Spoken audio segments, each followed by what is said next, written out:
Let's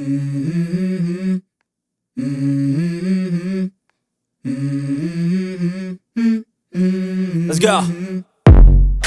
Here we are, first leg of the playoffs that we couldn't have expected to be in at the start of the season, but fully deserved it. Luton Town are bang average in almost every metric except defensive ones. They are behind only Burnley for clean sheets, goals conceded, and have to make the fewest saves per game.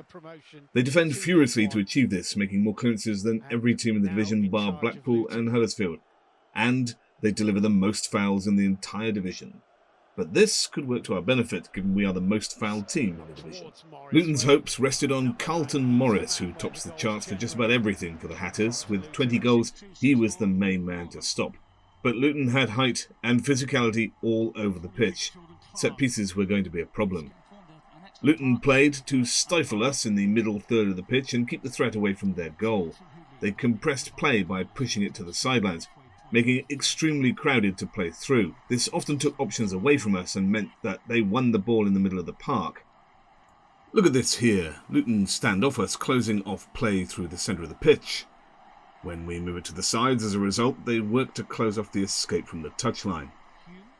Watch these lines close up on us.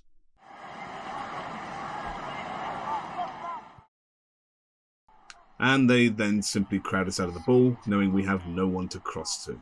Here's another example. Luton have packed the touchline corridor with 8 players, which severely reduces a way out or through for Sunderland. In attack, they played high balls looking to set up goals with the second ball from aerial battles. Generally, they did well at this game plan in the first half. Sunderland, for their part, sent out the same team that finished the wet wonder at Deepdale. I mean, what other choice was there?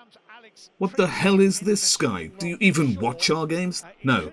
Instead, Mowbray's team took the field with a highly unusual 3-5-2 formation. He could have brought in Anderson or Huggins to keep a back four, and this is probably what Luton prepared for. Instead, Mowbray deployed Roberts and Clark as wingbacks, asking them to do a tremendous amount of work at both ends of the field today. This worked well, as Luton, surprised by this formation, seemed out of sorts in the first 10 minutes about what to do. Roberts and Clark advancing to create a 5-man midfield caused problems all game for Luton, pushing their wing-backs to be more defensive, and this in turn prevented what should have been a constant barrage of high balls from Alfie Doughty into Morris and Adebeyo. But, as a result of Mowbray's selection and tactics, they never got forward as much as they wanted to. Sunderland started brightly then and used a Gegenpress in the middle of the park and sometimes in high places. Gegenpress is simply German for counter-pressing, and it means to immediately attack the ball the moment it is lost, as this is the moment the opposition are least set for attack and your chances of winning it are best. It can leave you exposed at the back, but if successful, you have won the ball high up the field, leaving you often with only one pass to strike at goal against a disorganised opposition. Look at the pace we attack. The lost ball instantly is gone. Towards Joe Gelhardt, who isn't going to win many balls in the air, you would have thought. Luton are quickly hassled and surrounded and in panic give the ball away to Jack Clark, who's in a great position to attack Luton's goal with them in disarray. To a championship game, especially one with so much at stake. That's an error by Mpanzu, and they might be punished. Good recovery, Cody Drammer just got a foot on that. It's a corner though. Yeah, it's an excellent recovery, as you like to say, from...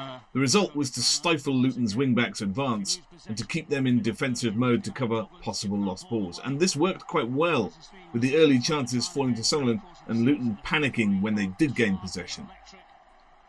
Then, quite against the run of play, Luton had a corner, and you can see here how Luton dominate the second ball in aerial duels, and it provides Adebayo with the chance to smash in the opener. Drifted in toward Morris. Lockyer's competing for it. Gelhardt got something on it. Back into the box it goes. Oh, it's a brilliant save, but into the roof of the net from Adebayo. And Luton Town have scored from a set piece. Find it, hit the target. And it's against the run of play, but as I mentioned, set plays are where Luton Town are going to be very, very imposing. Well, Gooch was unable to clear it away. He was overwhelmed really by the physical...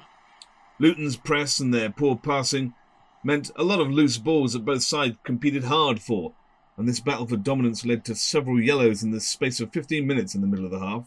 Neil was booked for going through the back of Morris. That's a strong challenge. He was coming through the back of Morris.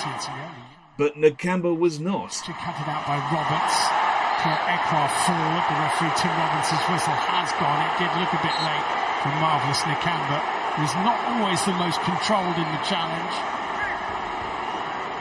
Well, I'm a little bit surprised if he doesn't pick up a yellow card for that challenge, Nakamba.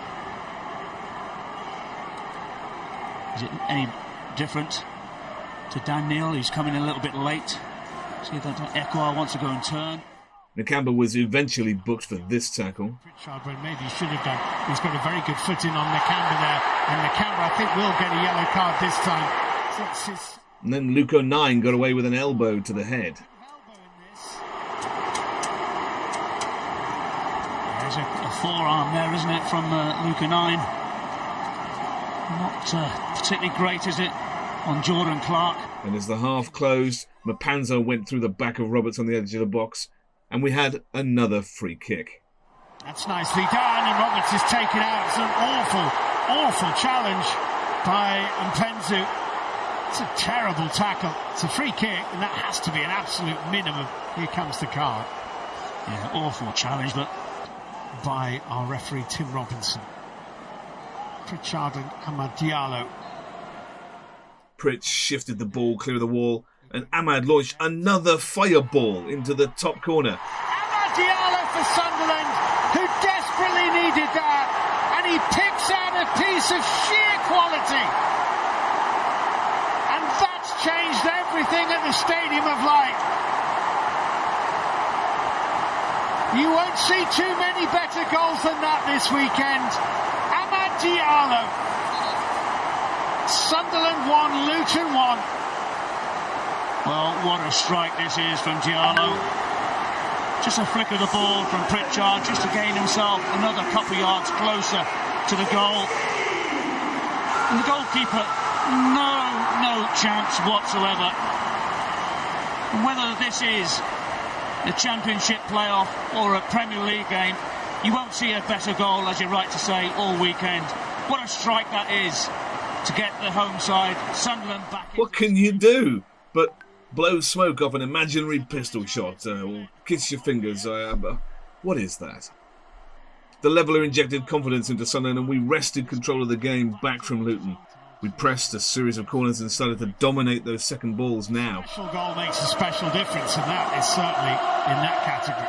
As half-time loomed, Ekwah went on another run. From League One, and then reached the Championship playoffs the following season, since Brentford did it 8 years ago.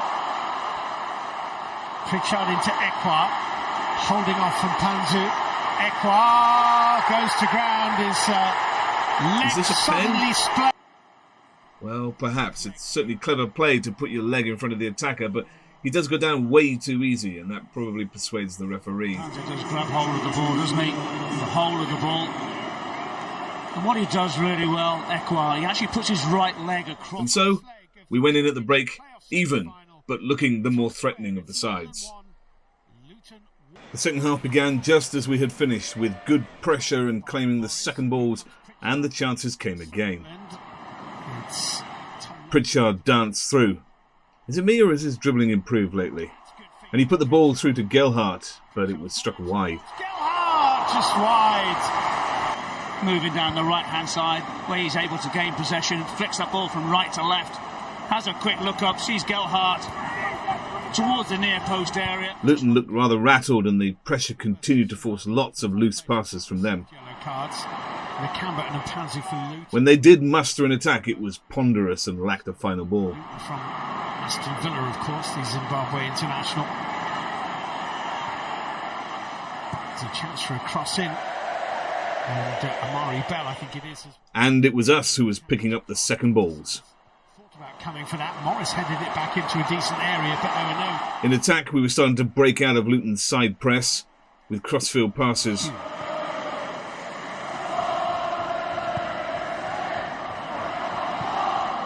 Diallo.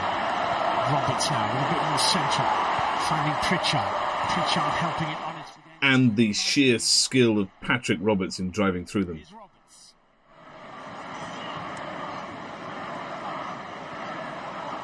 Roberts could change the direction and change of pace. Very positive. Well, the shot in the end has bounced and bobbled its way wide. No team in the division had scored more goals in the last half an hour of matches than Sunderland, and sure enough, as we passed the hour mark, we did it again. Another short corner saw us work some space for Jack Clark to attack and find Hume lurking in front of a defender. He swiveled beautifully to rifle home into the top corner, and we were ahead. Right, oh, and it's in!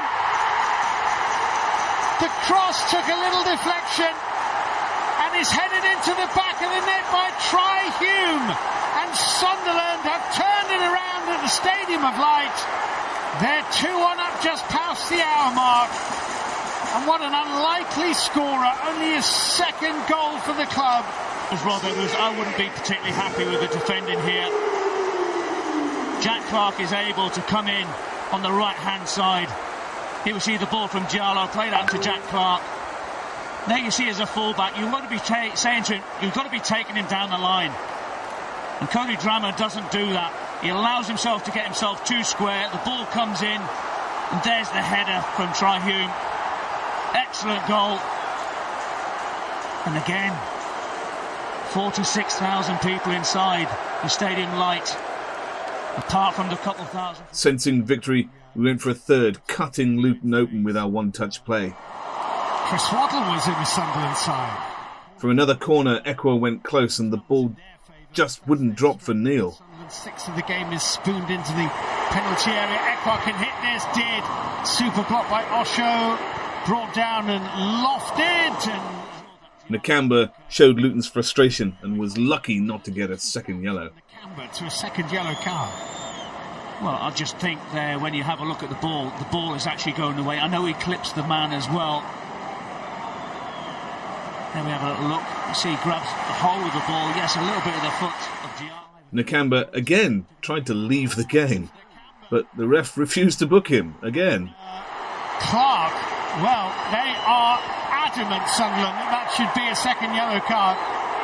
Tony Mowbray is incensed that Nakamba's got away with this. Well, you took the words out of him. A 35-yard shot from Morris reflected Luton's frustrations and their lack of chances, and as the game drew out, a desperate Luton pumped balls forward, hoping for a chance off a second ball, and right at the death, they almost got it. But Sunderland threw bodies in the way, and the ref blew for time. Berry's trying to get something on it, Lockyer's there, Ekwah with the header, Tim Robinson blows his whistle, a big hug between the two managers, and it's Tony Mowbray Sunderland who have a narrow advantage to take to Kenilworth Road. We are only 90 minutes from a Wembley return. We just have to go to Kenilworth Road and not lose. But that isn't our way. We'll go to win any way we can. We've been overcoming these odds all season. Our remarkable story rolls on. Let's hope we've got one more big night in us. See you next time.